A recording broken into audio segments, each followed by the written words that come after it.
তো কতটা শকিং আমার জন্য। দেখেন, মৃত্যু তো আসলে কেউ মানে কোনো মানুষের হাতে নেই। শেখ সাদির সাথে প্রেমের সম্পর্কর ইতি টানতেই পরিমণি কি আত্মহত্যার পথ বেছে নিতে চেয়েছিলেন? এমনই গুঞ্জন ছড়ায় পরিমণি আত্মহত্যা করতে চলছে। যে ঝুলন্ত মরদেহটা উদ্ধার করলো অনেকেই আমার। তাহলে কি সত্যি শেখ সাদি পরিমণিকে ছাড়তে চাওয়ায় এমন ঘটনায় উপস্থাপন করলেন পরিমণি? তো এখন বিয়ে শাদী দিতে পারছে না বলে মো একদম মেরে ফেলে ওকে, ঠিক আছে? এখন পরিমণিকে ছেড়ে শেখ সাদি এখন ভারতীয় এক মডেল সঙ্গীত শিল্পীর সঙ্গে প্রেমে জড়িয়েছেন। বেশ কিছুদিন ধরে আলোচনায় ছিল শেখ সাদি ও পরিমণির প্রেমের গুঞ্জন।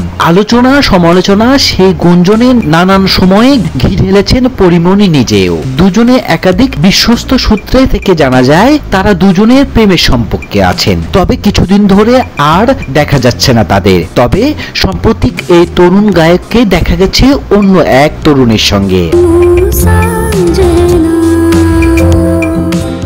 পরি ও সাদির প্রসঙ্গটি প্রথম আলোচনায় আসে কয়েক মাস আগে ঢাকার চিফ জুডিশিয়াল ম্যাজিস্ট্রেট আদালতে। একদিন পরিমণি আদালতে আত্মসমর্পণ করতে এলে জামিনদার হন শেখ সাদি।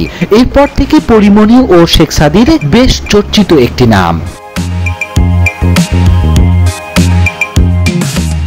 এদিকে চাঁদরানী দাসের নামে এক তরুণীর জন্মদিনে শুভেচ্ছা জানাতে সাদি দুটি ছবি পোস্ট করেছেন। জানা যায় চাঁদ ভারতীয় অভিনেত্রী, মডেল ও মিউজিশিয়ান। এছাড়াও তিনি একজন তরুণ উদ্যোক্তা।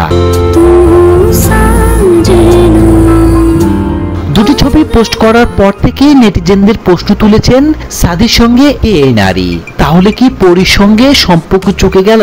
শেখ সাদি চাঁদরানী দাসের সঙ্গে ছবি পোস্ট করে লিখেছেন শুভ জন্মদিন সুন্দরী চাঁদরানী দাস।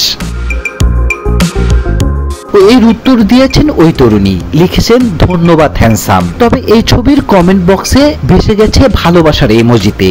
এর ফলে নতুন যত প্রশ্ন, তবে কেউ কেউ বলছে এটি গানের ভিডিও চিত্রের অংশ একটা।